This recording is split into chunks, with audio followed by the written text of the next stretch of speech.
L'allergie respiratoire est une pathologie qui a beaucoup augmenté ces dernières années, avec des chiffres de 4% dans les années 70 et maintenant 25% de la population. C'est vous dire que de nombreuses personnes, même de votre entourage, sont touchées par une maladie allergique. Et dans une classe, par exemple, il n'est pas rare de voir 7 ou 8 enfants asthmatiques, par exemple.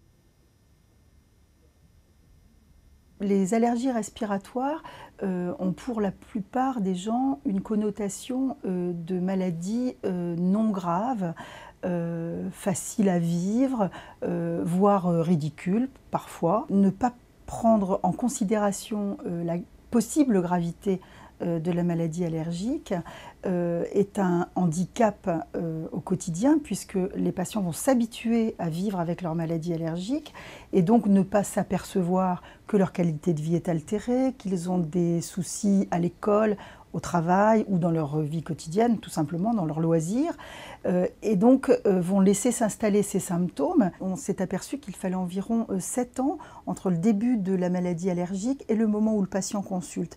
Et pendant ces 7 années d'évolution, évidemment, la maladie a tendance à s'aggraver, à se compliquer, à évoluer éventuellement vers de l'asthme. Et une fois que l'aggravation est là, il est évidemment bien plus difficile de prendre en charge ces patients. Il est donc important pour les patients qui ont des symptômes de rhinite allergique de surtout en parler à son médecin qui éventuellement orientera vers l'allergologue qui lui pourra faire le diagnostic. En effet, quand les rhinites sont récurrentes avec des symptômes qui gênent la vie quotidienne, il est vraiment important de consulter.